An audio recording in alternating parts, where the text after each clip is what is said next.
Hi hello नमस्कार. नवीन व्हिडिओमध्ये तुम्हा सर्वांचं खूप खूप स्वागत करते. तर माझी सगळी घरातली कामं आवरली होती आणि आता 12:30 वाजले होते, पण मी इथं माझं बाकीचं काम चाललं होतं. आज तर कोणकोणते आणले तर आज मला कोणकोणते ब्लाऊज कटिंग आणि स्टिचिंगला घ्यायचे. तर रात्री कटिंग करून नाही झालं, कारण रात्री नागदिव्याचा होतं ना, ते केलं आणि खूप उशीर झाला. मग त्यासाठी मग नको म्हटलं, ठेवून दिलं आणि कंटाळा आल्या मग त्यासाठी. आणि कालचे वर्कचे ब्लाऊज होते त्यासाठी खूप हार्ड गेलं शिवताना सुद्धा. आणि आज मला परत काही ब्लाऊज कंप्लीट करायचे आहेत, म्हणजे शिवायचे आहेत. ते आज कोणकोणते शिवायचे ते मी घेते, जेणेकरून कसं लगेच घेतलं तर आता कटिंग आणि स्टिचिंग हे दोन्ही पण करायचं असलं तर वेळ लागतो. आणि जर कटिंग करून ठेवलेलं असेल रात्री तर मग पटकन कामं होतात. तर मी आता दाखवते तुम्हाला. तर इथं बघा, मग हे असं लिहिलेलं असतं माझं, हे सगळं कोणकोणते ब्लाऊज आहेत, कोणकोणते अस्तर आहेत, काय वगैरे हे सगळं लिहिलेलं असते. हे माझ्या मैत्रिणीचं सगळं लिहून ठेवलेलं असतं. आणि त्याचबरोबर इथं माझे सगळे मापं वगैरे मी हे असं सगळं लिहून ठेवत असते. आणि इथं आता मी काही आणले फॉल अस्तर वगैरे, तर हे सुद्धा तिच्याकडून आणलेले आहेत, तर ते सुद्धा लिहून ठेवत असते. जेणेकरून काय होतं की मग शेवटच्या महिन्याला आम्ही सगळा हिशोब वगैरे करत असतो. आणि इथं पण आता एक ब्लाऊज स्टिच करायचं आहे, साडीला पिको फॉल पण करायचा आहे. आणि चला आता मग आवरून घेते. तर आता बसते पटकन आवरायला.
व्हिडिओ पूर्ण बघितला तरच आपण काय बोललो आणि व्लॉगमध्ये आपण काय दाखवलं ते सगळं कळतं.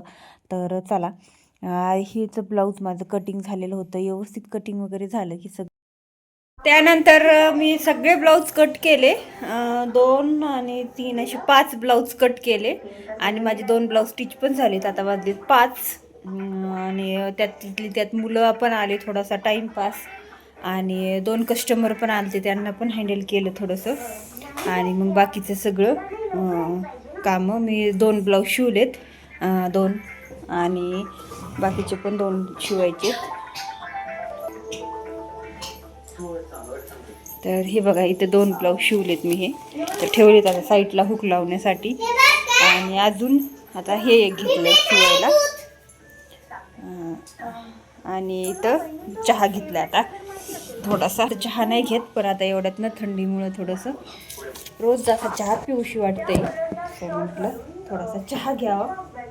आणि इकडं टी व्ही तर चाललेलं असेल, पण आता म्हटलं एवढा एक ब्लाऊज कंप्लीट करून मग थोडं साड्या वगैरे पिकोफॉल करते, मग त्याला मग बाकीचे करते आता ब्लाऊज.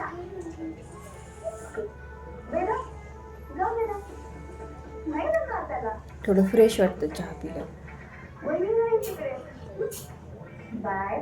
काळा चहा कोणाकोणाला आवडते, चहा तर सगळ्यांनाच आवडतो.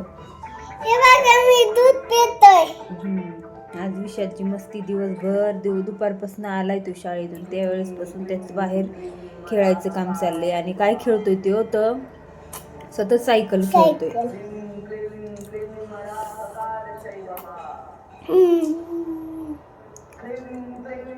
आता बाद झाला, तर अभ्यासाला बसायचं, बाद झाला तर खेळायचं, अभ्यास करत. आम्हाला वाटीतच चहा प्यायला आवडते, कारण कपामध्ये लवकर गार होत नाही. वाटीत कसं फटाफटा टाकता येते. चला, थोडं एक ब्लाऊज कंप्लीट करते आणि मग उद्याच बाकीचे कामाची सगळी तयारी करून ठेवते संध्याकाळचं. मग आता लगेच दिवस मावळून तर मग मी परत शिवायला बसले आणि एकच ब्लाऊज राहिलेला होता, तो पण कंप्लीट केला. आज मी 3 ब्लाऊज कटिंग करून स्टिच केले आणि तसे मी 5 ब्लाऊज कटिंग केलेले होते, पण त्यातले 3च शिवून झाले आणि बाकीचे 2 शिवून ठेवून दिले, म्हटलं उद्या करता येतील. आणि त्यांना कपड्याचा आमच्या रोज रेग्युलरचे जे कपडे असतात त्याचा पसारा पडलेला होता, तर मुलांना म्हटलं चला थोडंसं आवरू लागा, तर त्यांना थोडंसं मस्का लावून थोडंसं आवरायला घ्यायला लावले, कारण सकाळी त्यांचे कपडे व्यवस्थित असले तर सापडतात पटकन. आणि इथं माझी स्वयंपाकाची तयारी चालू होती. मी कांद्याची पातीची भाजी बनवणार होते, तर इथं मस्त अशी कांद्याची पातीची भाजी मी बनवून घेतली आणि लगेच म्हटलं इकडं दुसऱ्या गॅसवर लगेच गरमागरम भाकरी वगैरे बनवावी. आणि इथं ना माझी सगळा स्वयंपाक झालेला होता, तरीसुद्धा सोनूच्या घड्या नव्हत्या झाल्या, कारण तिला ना सगळ्या घड्या येतात, फक्त साडीची घडी येत नाही. मग ती अशी कंटाळ्याने करते, तर म्हटलं राहू दे, मी माझ्या बाकीच्या घालून घेते. आता कसं आहे, व्यवस्थित तर रोजची रोज घालतोच, पण काय होतं की रोज मुलं ना घेतात तसंच ठेवतात, मग ते सगळे इकडे तिकडे कपडे आणि वेळेचे वेळे सापडत वगैरे नाही, तर व्यवस्थित तीन सगळं कपड्याच्या घड्या लावून ठेवल्या. तर मग त्यानंतर मग जेवण वगैरे झाले. माझे जे ब्लाऊज मी स्टिच केले होते त्या ब्लाऊजचे हुक वगैरे लावले आणि ते ब्लाऊज मी हुक वगैरे लावून व्यवस्थित ठेवून दिले, जेणेकरून सकाळी ते मला देता येतील. तर चला, व्हिडिओला आवडला असेल तर लाईक करा, शेअर करा, नवीन असाल तर चॅनलला सबस्क्राईब करा. असेच नवीन नवीन व्हिडिओ पाहत राहा आणि भेटू अशाच एका नवीन व्हिडिओमध्ये. तोपर्यंत व्हिडिओ कसा वाटला कमेंट करून नक्की सांगा. आणि तुम्ही जर कोणता बिझनेस करत असाल तर त्याचं नियोजन कसं करता ते सुद्धा कमेंट करून सांगा. भेटू पुढच्या व्हिडिओमध्ये. तोपर्यंत बाय.